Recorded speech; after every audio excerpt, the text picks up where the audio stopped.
Hi, Jacob. This is Trevor Coleman with the University of Missouri Baseball Program, graduate assistant, and been helping out with the hitting experience the last several weeks. I want to start by thanking you for being a part of our experience. And you're coming out every week and paying attention to the speakers and giving us great effort. It's something that we definitely appreciate and look forward to having you on campus every week. So let's go ahead and start. This first part is going to be your swing by yourself, and then the second part will be another an additional video on the same DVD here, comparing your swing to a current Major League Baseball player's swing. So let's get started with kind of a frame-by-frame breakdown. We'll play it one time through full speed, and then I'll bring you back and talk about a couple different things I see. So this is obviously in front toss in the last few weeks of camp, and so we've added some more variables, balls being thrown at you instead of being stationary on a tee, which is good and bad because it makes you, one, more competitive and juices are flowing a little bit more, but at the same time it enters in new variables and it can exploit things that we don't do very well in our swing. And let's watch it one more time. I want you to pay attention to your hands, and then I want you to pay attention to how your weight shifts throughout your swing.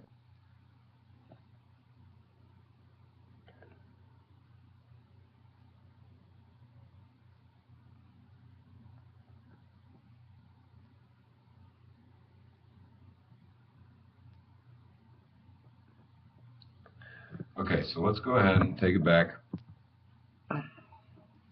The first thing I notice in your stance, I like your stance, and I like your stance because it's you. As far as your legs and your upper body, your head are concerned,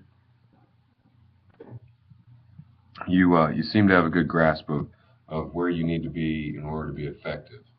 I imagine that you've had some work done on your hands before, and because I don't think your hands are in a very natural position.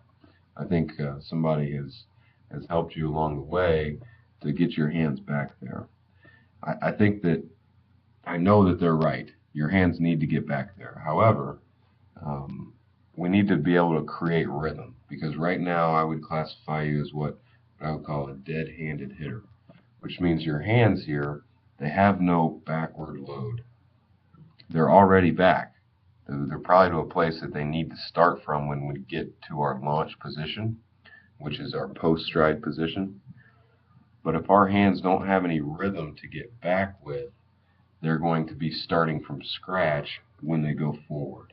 If that makes sense. There's going to be very little forward movement. So what I want to look at here is I'm just going to draw a small box right where your hands are. And then let's play this forward a little bit. And as your weight shifts back, they slide to the outside of that box. But they have no rhythm of their own. They have no backward momentum that they're gaining for the time that they come forward for them to be more explosive, if that makes sense. So what I would like to see in your swing, let me pause this. What I would like to see in your swing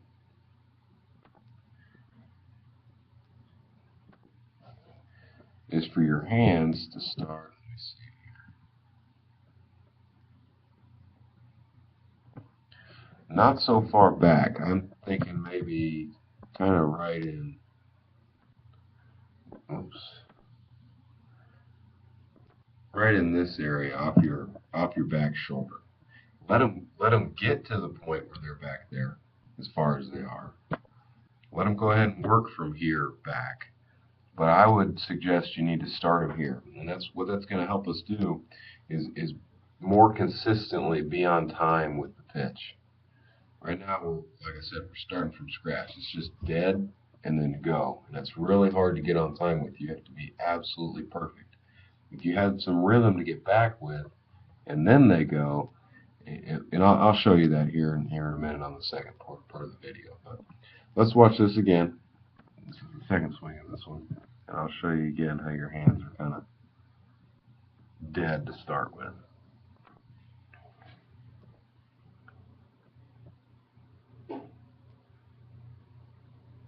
Okay. The next part of your swing I want to show you and emphasize, let's take it back to, it's hard to, and what I'm going to talk about is hard to, you could call it nitpicking if we talked about the two pitches in this video that were low. So I don't want to really focus on those when I'm talking about your lower body, because here we see that your swing, we have to transfer weight in our swing. We have to maximize, in order to maximize how hard we hit a baseball, which is the ultimate goal, is to consistently hit the baseball hard. So we have to do everything we can to get our backside, let me scoot this back to contact, our backside, not just to the baseball, okay, not just to contact, but through contact. And you'll see yourself recoil here. I like the fact that you've got a firm front side. That's great. And the amount that our hips have rotated is pretty good. I think there's a little bit more in there. But we need to continue and gain even more traction in the area of emphasizing our hips through the baseball, which is going to in turn emphasize our weight through the baseball, which is going to allow us to hit balls harder. So let's take a look at this as we just go frame by frame. It kind of gets stuck right there, and then when it does, it sinks down, and then it recoils. All right. So we kind of get into these stilts. Kind of on stilts here. Let's see if we can't show you with some lines.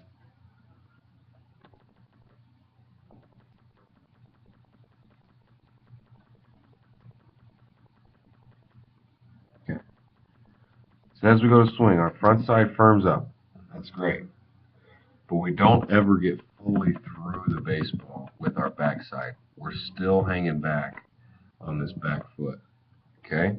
I'll be able to show you more and compare you to a Major League player here in a few seconds. So this is going to conclude the first portion of our video session with you today. And stay tuned here for the comparison video. Thanks.